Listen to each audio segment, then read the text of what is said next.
दोस्तों अभी एक बहुत ही बेहतरीन जगह आ गए हैं चंडीगढ़ में, जिसको बोला जाता है इस्कॉन टेम्पल। दोस्तों अगर आप कृष्ण जी के भक्त हैं या कृष्ण जी के बारे में आप बहुत बढ़िया जानकारी रखते हैं तो इस्कॉन टेम्पल का नाम आपने जरूर सुना होगा।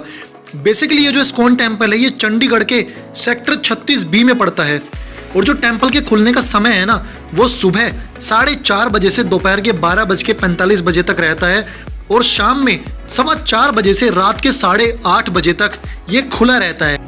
दोस्तों ये आप देख सकते हैं कि मंदिर के बाहर ही पार्किंग का स्पेस भी है जहाँ पे मैंने अपना 2 व्हीलर पार्क किया हुआ था। आप चाहे 2 व्हीलर से आ रहे हो चाहे 4 व्हीलर से आ रहे हो, यहीं पे आपको पार्क करना होगा।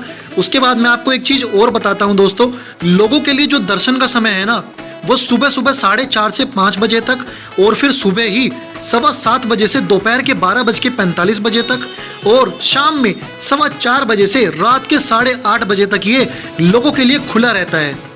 बेसिकली ये दोस्तों एंट्री है जहाँ से मैंने एंट्री करी है। जैसे ही आप एंट्री करेंगे उल्टे हाथ पे ही आपको दोस्तों हैंड वॉश की जगह दिख जाएगी, जहाँ पे अगर आप हैंड वॉश करना चाहते हैं तो आप हैंड वॉश कर सकते हैं। राइट में अगर आप जाएंगे जैसे ही एंट्री के बाद जहाँ पे मैं जा रहा हूँ तो वहाँ पे आप दोस्तों अपने शूज उतार सकते हैं। जो भी आपको सामान यहाँ पे रखना हो, आपको अपने बैग वगैरह कुछ भी रखने हो वो आप यहाँ पे रख सकते हैं। कोई यहाँ पे बंदा आपको नहीं मिलेगा, लेकिन आप आराम से यहाँ पे रख सकते हैं, कोई दिक्कत नहीं है। यहाँ पे ऐसा कोई डर नहीं है कि आपका सामान उठ जाएगा या चीज़ें इधर उधर हो जाएंगी, नहीं, आपका सामान यहाँ पे बहुत आसानी से रखा रहेगा।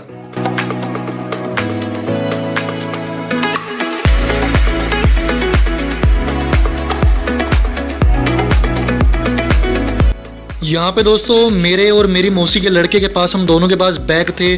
उसके अलावा दोस्तों हमने अपने शूज़ और सैंडल जो भी थे वो यहाँ पर उतार कर रखे, क्योंकि यहाँ पे कोई ऐसा डर नहीं है। ऑलरेडी यहाँ पे काफ़ी सामान रखा हुआ है।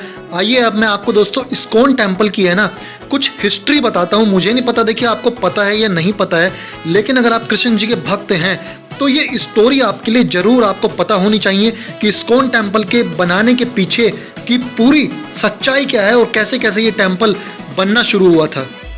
तो दोस्तों हमेशा की तरह जैसे हम फैक्ट्स पे बात करते हैं, आज भी मैं आपसे कुछ फैक्ट पे बात करना चाहूँगा इस्कॉन टेम्पल की। क्या आपको पता है दोस्तों इस्कॉन टेम्पल के संस्थापक जो थे वो शील प्रभुपाद जी थे। इनका जन्म बंगाल के अंदर 1896 में हुआ था। इनकी मदर की डेथ जो हुई थी दोस्तों वो इनकी 14 साल की उम्र में ही हो गई थी और ये स्कॉटिश चर्च कॉलेज गए थे और प्रयागराज इलाहाबाद में इनका खुद का फार्मेसी का बिजनेस था। क्या आपको ये चीज़ें पता हैं? दोस्तों जैसे ही आप मंदिर में एंट्री करेंगे तो आपको ये थोड़ा मार्केट भी दिख जाएगा जहाँ से हम वापसी में आते हुए शॉपिंग करेंगे। यहाँ पे काफ़ी है ना, मतलब आपको कृष्ण जी से रिलेटेड काफ़ी चीज़ें यहाँ पे दिख जाएंगी। मूर्तियाँ भी हैं, किताबें भी हैं जो कि हमें ग्रंथ हमें उनके बारे में पता होना चाहिए, वो सब चीज़ें आपको यहाँ पे मिल जाएगी। वापसी में आके मैं आपको यहाँ पे जरूर घुमाऊंगा।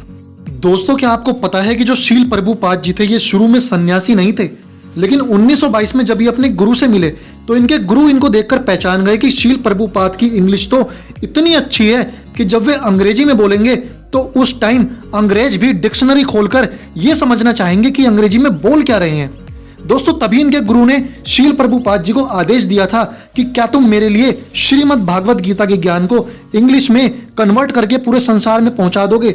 और दोस्तों ये थे शील प्रभुपाद जी जो कि मैंने अभी आपको पीछे दिखाए, जिनकी मूर्ति दोस्तों आपको इस्कॉन के हर टेम्पल में मिल जाएगी। क्या आपको पता है दोस्तों 1 साल लगाकर शील प्रभुपाद जी ने भगवत गीता को इंग्लिश में ट्रांसलेट करके पेपर्स में लिख लिया था। इसके बाद एक दिन ये अपनी फैक्ट्री से जब वापस आए तो काफी ढूंढने के बाद भी इनको अपने इंग्लिश में लिखे हुए भगवत गीता के पेपर नहीं मिले। तो इन्होंने अपनी वाइफ से उन पेपर के बारे में पूछा और उनको पता चला कि उनकी वाइफ ने वो पेपर कबाड़ी को बेच दिए। उस दिन शील प्रभुपाद जी ने अपना घर छोड़ दिया और संन्यास लेने की तैयारी करी। उसके बाद दोस्तों इन्होंने श्री कृष्ण जन्मभूमि मथुरा के वृंदावन में रहकर भगवत गीता को दोबारा से इंग्लिश में ट्रांसलेट किया था। उसके बाद ये अमेरिका पहुंचे। वहां उस समय अमेरिका और वियतनाम का युद्ध चल रहा था, जिस कारण वहां बहुत ज्यादा हिप्पीज आ गए थे। हिप्पीज असल में वहां पर एक ऐसी कैटेगरी थी दोस्तों जो कि हद से बहुत ज़्यादा नशा किया करती थी। तो प्रभुपाद जी ने इन लोगों को सबसे पहले टारगेट किया और उन्होंने हिप्पियों के लिए कीर्तन करना शुरू कर दिया।